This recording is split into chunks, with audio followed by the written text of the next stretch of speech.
Hey, yo, I want to talk about the lie perpetuated by Wizards of the Coast about players getting more value from play boosters due to the chance of additional rares.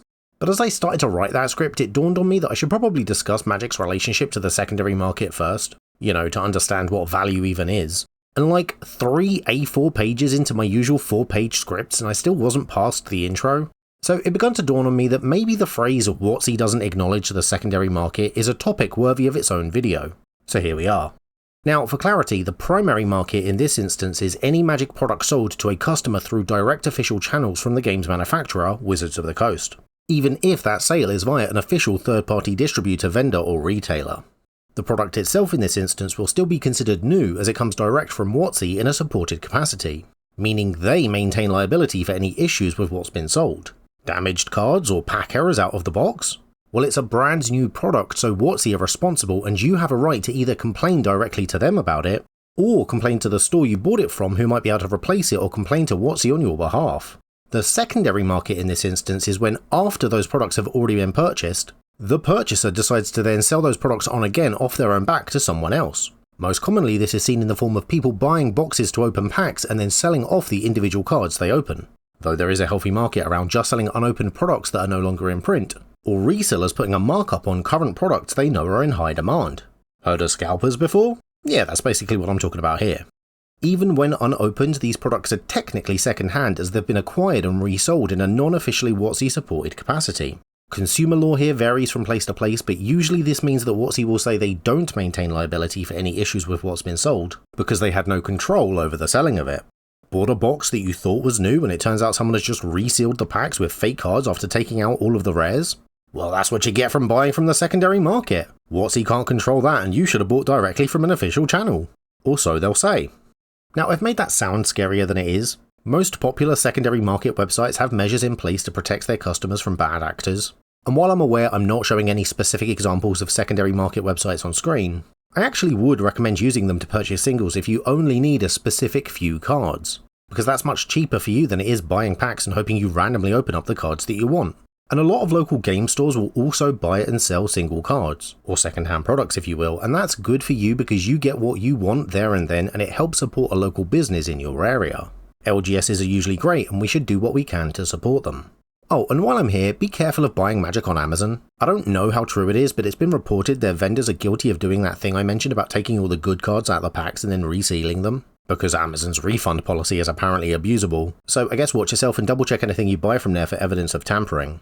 Now, we should all be on the same page at this point, so I want to dispel a common myth I hear within the Magic community.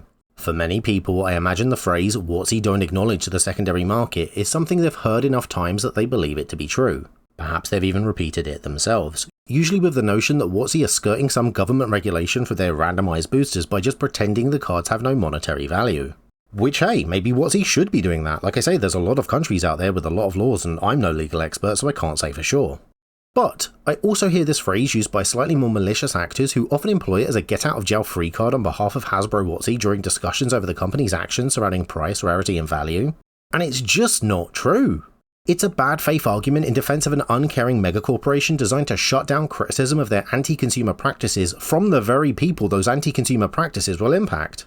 And I think it's important for everyone to know that when they hear it.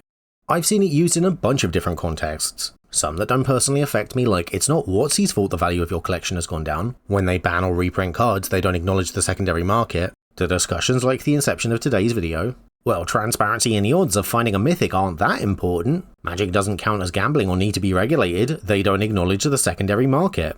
And to things that affect all of us, like WotC don't have a responsibility to ensure the value of the cards within is at least worth the price you paid for the pack. After all, they don't acknowledge the secondary market. And not only does that translate to me as stop complaining and allow yourself to be taken advantage of, but when I hear this phrase used by those types in that way, I want to say, yeah? Are you sure, bud? You think they tripped and fell into including the relatively expensive on the secondary market Shocklands in Edge of Eternities and weren't trying to juice the sales of an in-universe set that from their perspective I imagine they thought wouldn't sell as well when compared to the gangbuster performance of something like Final Fantasy? You think it was an accident Innistrad's best and still most expensive cards were only available as the rare-to-find retro frame versions in the remaster, with the presumably more sought-after foils and movie poster versions being exclusive to the much more expensive collector boosters? If the high-value cards even saw a reprint in the set in the first place, of course.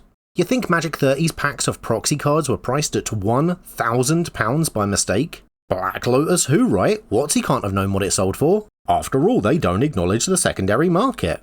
Or do you think it's far more likely that all of these decisions are driven by WotC's careful balance of both trying to maintain high secondary market values on select cards so that the game keeps an air of profitability to encourage purchases from the collectors and speculators out there who want to gamble on the game or treat it as an investment, whilst WotC are also cashing in themselves using tactical reprints so that when someone does profit from the secondary market value of a card, they ensure it's them by including these cards in expensive specialist products, direct-to-consumer sales methods, or by just raising the price of every aspect of the game overall, still making these cards incredibly rare to find, but not so rare that people don't have hope of being lucky and finding one if they just buy a pack, which WotC know will sell out due to them containing these cards which have a high perceived secondary market value, even if that secondary market value is reduced by the reprint.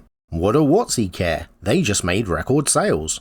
Pack contain expensive card, people more likely to buy pack, profit for Wizards. What do you think the purpose of serialized cards are if not to be incredibly rare, thus creating perceived secondary market value, and thus hype and FOMO, which for them translates into higher sales? In this ecosystem they've created, WotC don't directly profit from the high value of cards on the secondary market, but they don't need to because that high secondary market value drives the sale of packs. And I think the existence of the reserve list alone proves that WotC's reprint policy is not just influenced by, but a direct result of their acknowledgement of the secondary market. So to me, this statement I keep hearing repeated is an obvious fallacy.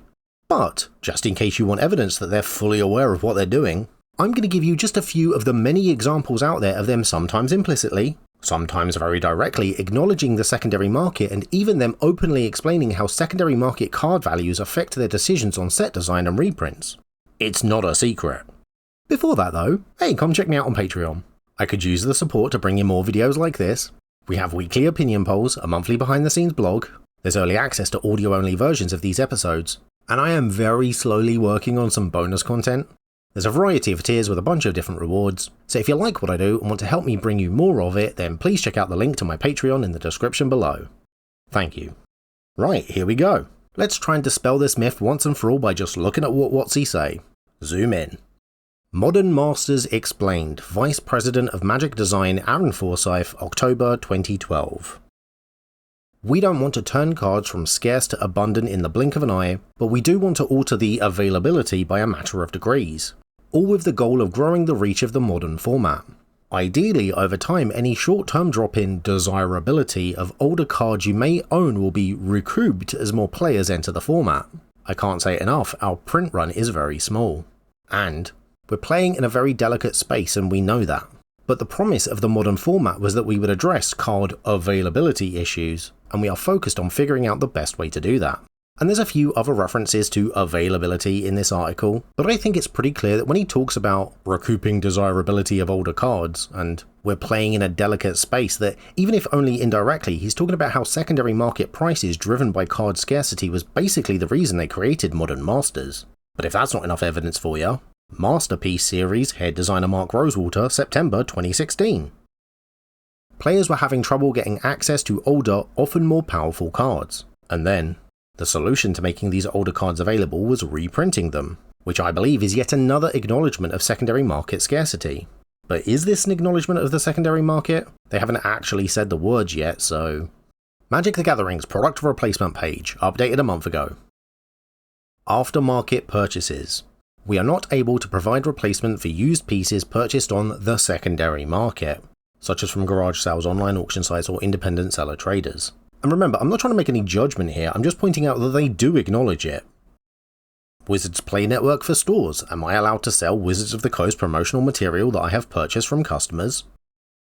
Once the material has been used as directed, i.e. once it is part of the secondary market, you are allowed to purchase that product back from customers and may then sell it as you would any other secondary market item. And again, this is WotC directly acknowledging secondary market sales. But do these acknowledgements feel like a technicality? Well then how about Life Lessons Part 2, Head Designer Mark Rosewater, March 2006. As such, cards from these sets had high secondary market values, many of which plummeted when they got reprinted. This upset many of the collectors as they feared that the value of their collection might evaporate overnight. To stem these fears, the then Magic brand team came up with a list of cards that Wizards promised they would never reprint. And evidence has shown that releasing an old card in a new environment tends to raise the value of the old card, not lower it.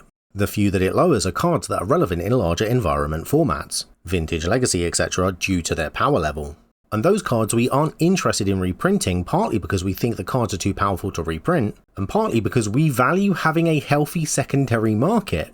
Evidence of this can be seen in how we handle cards like Mana Drain, which we are legally allowed to reprint. It was uncommon in Legends and thus not on the reserve list, but don't. Seems pretty overt to me, but I imagine people could argue that he's just explaining the reserve list here. Not that that would make this not an acknowledgement of the secondary market in my opinion. Plus the fact that they actually have reprinted Mana Drain since might confuse things, so how about this for a cleaner example? Rare but well done. Head designer Mark Rosewater, February 2002. For the sake of example, let's assume that every common card is worth 25 cents, every uncommon is worth 50 cents, and every rare is worth $1 on the secondary market.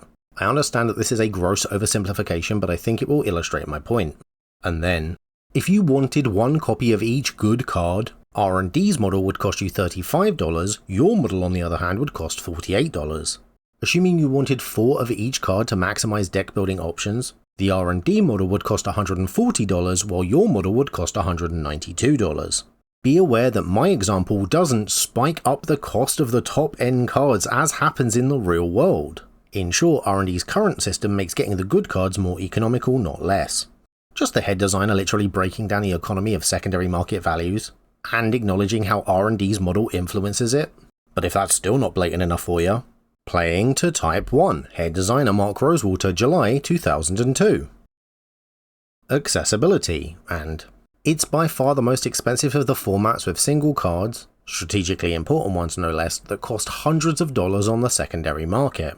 In addition, the cards were printed in low enough numbers and distributed in a restricted enough area that they are next to impossible to acquire in parts of the Magic playing world. And then again further down, if we condone proxies, we start down a road that we don't want to travel. We increase confusion, we affect the secondary market, which we do care about, but that's a topic for another column. But most importantly, it would directly lead to players buying fewer cards. Listen to the man when he speaks.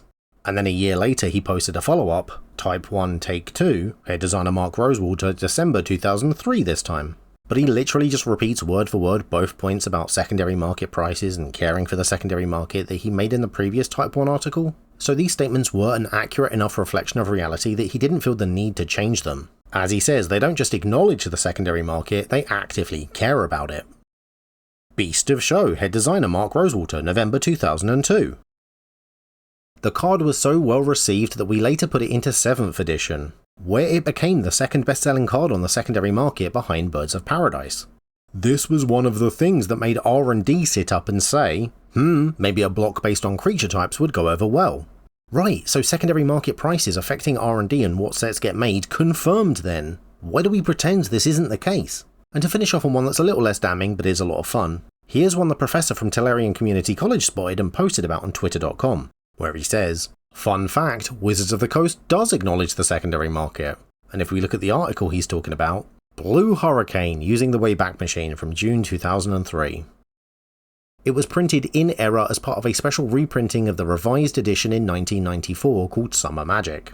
The set was never formally released, but a few cases of it were accidentally shipped to England. Copies of that card go for hundreds of dollars on the secondary market. Right. So I'm not going to connect any further dots. I'm not here to point out the implications of what this acknowledgement means for the game, and in fairness, most of the more explicit acknowledgements were made in posts that are quite old now, so make of that what you will. Your mileage of importance from the quotes in these articles will vary, and if you want to extrapolate out what any of that means for Magic, or how it changes your perception of the game, then let me know in the comments below, because I'm not going to do that here, but I'd be interested to hear and read your thoughts. That being said, to my mind it doesn't get much more blatant than Magic the Gathering's head designer saying, we value having a healthy secondary market and we affect the secondary market which we do care about. So can we please, once and for all, retire the statement WotC doesn't acknowledge the secondary market? Not only is it not true, but it often dismisses genuine concern for anti-consumer practices. And I don't know about you, but I'm a consumer. That shit affects me. So I think the knowledge that WotC are tweaking the game on the back end based on secondary market prices is something important enough for everybody to know. And ultimately, that's the real tragedy of Anguished I'm making. If I've edited that soaring stuff out, this ending is going to make no sense. Thank you very much for watching this video, and thank you to everyone that supports me, like 27 publications, Eggboy the Particle that permeates all existence, Blank Space, Wanpako Jozu, Miss Murder, a random Patreon, Ominous Jazz, and the rest of my patrons whose names are on screen now. I'd also like to thank the sponsor for this video, me and my Patreon page, where you can get your name credited on screen too. Check it out in the link in the description below. Hit the like button, leave a comment, install an ad block, most importantly subscribe and share this video with a friend. Hit the notification bell and do all those things the algorithm loves.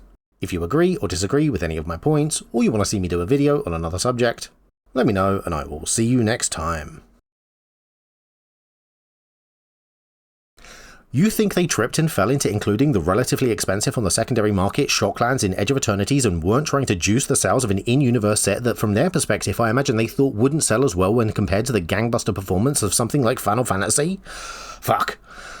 You think they tripped and fell into including the relatively expensive on the secondary market Shocklands in Edge of Eternities and weren't trying to juice the sales of an in-universe set that from their perspective I imagine they thought wouldn't sell as well when compared to the gangbuster performance of something like Final Fantasy? Fuck.